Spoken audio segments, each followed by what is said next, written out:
Fatkeqësisht kërcënimet janë bërë si buka me djath në një shtëpi ku ndiqet nga të gjithë, edhe të japësh mesazhe ku je pjesë një loje që ka të bëjë me nervin, me karakterin, me provokimet edhe me të gjitha situatat që të bëjnë ty si lojtar, për mua është e patolerueshme dhe vëllai i madh besoj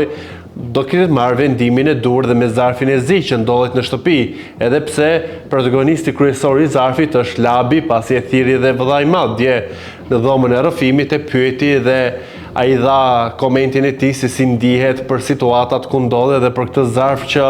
nuk besoj që do të jetë një lloj përjashtimi apo eliminimi të Labit nga loja, por mund të jetë një mekanizëm tjetër dënimi, siç e kemi parë dhe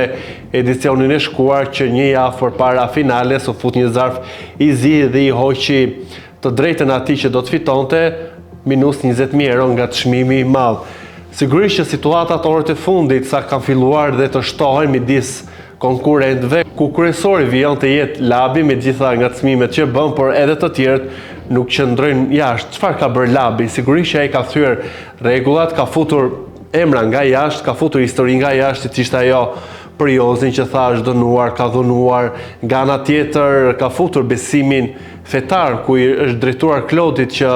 nesër besimtarët musliman do të falin xhuman dhe do të dalin në protestë për të kundërshtuar prezencën ende të Klodit në shtëpinë e Big Brotherit dhe sipas Labit 95% të muslimanët do të votojnë që nesër Klodi të lërë shtëpinë dhe të mos e prek finalen. Sigurisht që janë fjalë dhe janë pjesë që nuk duhet të prekësh dhe janë mesazhe të gabuara që Labi i ka dhënë dhe presim të shikojmë se çfarë ka vendosur vëllai i madh, por nga ana tjetër edhe Klodi me kërcënime të personave që do ta kokan Labin që do të vinë nga Los Angeles pas këtij rrugtimi, edhe për mua nuk janë normale dhe nuk janë të pranueshme, prandaj duhet që të ketë një vendim dhe një dënim për të gjithë ata që kanë shkelur rregullat dhe jo të bëhet vetëm një personazh kurban, pasi të gjithë e dim që Labi përlos gabim në këtë lojë, por është ai që i ka dhënë shpirtin, që i ka dhënë situata, që i ka nxitur banorët, që ju ka dhënë atyre situata për të dalë ata dhe një lloj viktime apo më të ndershëm se ky i fundit në një lojë si Big Brother që e ceka që ka të bëjë me thelbin që për mua duhet të zbërthehet njeriu në këtë jetesë, në të gjitha pikat dhe në të gjitha dimensionet e tij dhe të mos luaj vetëm me karta viktimizimi, me karta të një njeriu të mirë dhe të mos e zbërthehet dhe të ne të mos e njohim se i reagon në situata të ndryshme apo jo. Një situatë ku banorët kanë dalë keq ishte një lloj tallje që mbrëm në mesnatë dhe që po e vijon ende Benita edhe me Elion dhe me të tjerë me atë pasqyrën e thyer që u thye teksa po luante me një lloj live të improvizuar me pasqyrën Benita që e thyu Labi duke e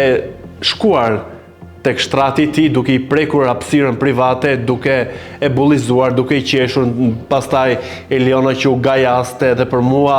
nuk është shumë e hishme dhe nuk tregon ndonjë gjë të bukur, edhe pse ja ka sjell shpirtin më të hundës Labi me të gjitha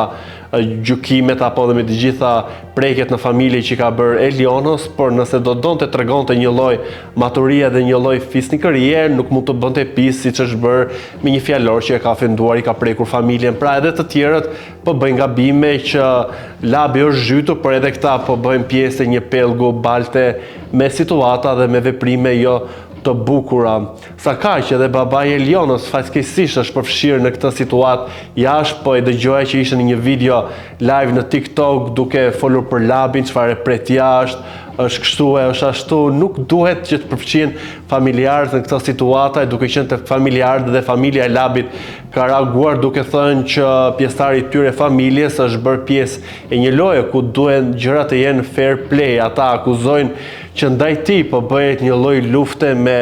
presion, po bëhet një lloj lufte me kërcënime, me bullizime, me sharje, me gjykime dhe kërkojnë që vëllai i madh të jetë i drejtë, nëse jo të kundërtën ata do ta tërheqin Labi nga shtëpia e Big Brotherit dhe kështu ai nuk do të prek finalen që ka luftuar dhe po lufton në çdo moment të jetesës së tij në atë shtëpi me çdo lloj situate negative, por edhe të mirë që i ka bërë se ka qenë ndër të vetmit që u ka gatuar dhe u ka ofruar vakte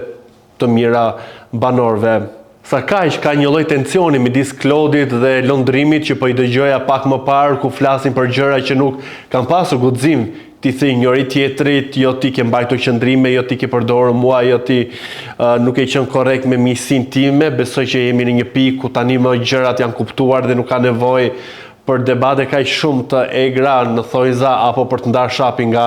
sheqeri, duke qenë tek vërtetësia. Më në fund Benita e tregoi që pas ka shkëmbyer një puthje me Klodin në dhomën e rrëfimit, në atë partin e zhurmshëm ku nga fundi nuk ishte transparencë dhe nuk janë parë nga publiku disa skena, ndër më të komentuara të shkjo midis Klodit dhe Benitës, që pas kanë shkëmbyer një puthje në dhomën e rrëfimit dhe vëllai i madh duhet të tregohet i sinqert nëse realisht ekziston diçka e tillë, ta nxjerrë tek publiku, ta nxjerrë tek banorët aty dhe ta shërbej si një situatë që duhet komentuar dhe duhet parë, se në një kohë që Klodi flet për të dashurën jashtë, në një kohë që Klodi thot nuk kam dhënë më shumë se sa një lloj miqësie, ndërkohë Eliona me të gjitha veprimet që bën thot dua ta li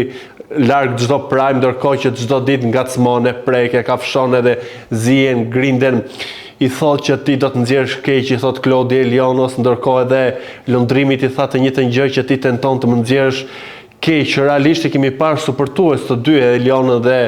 lundrimi ndaj Klodit, por ku jemi në fund të lojës edhe jemi në këtë televotimin e nxehtë se kush do të shpallet finalisti i parë, sigurisht të tilla situata do të serviren dhe do të ngacmohen dhe do të provokohen banorët me njërin tjetrin, por më e rëndësishme është që të ruajmë dinjitetin në këto pak ditë që kanë mbetur dhe të japim mesazhe të mira për të përmbyllur një Big Brother që nuk ka qenë aq shumë i pastër dhe ajo aq shumë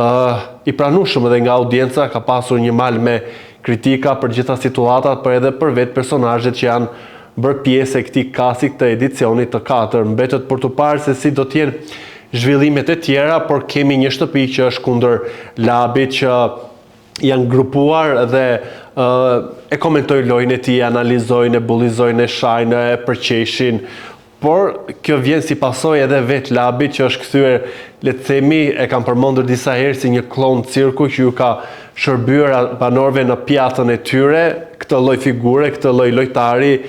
edhe pse me një lloj viktimizimi të tepruar hera pas here, siç ishte mbrëm, ku me të vërtetë mund të ndjerë i prekur, se dhe ai në fund ditës është njëri me të gjithë ato që po i bënte Benita me atë pasqyrën në fytyrë, një lloj tallje dhe një lloj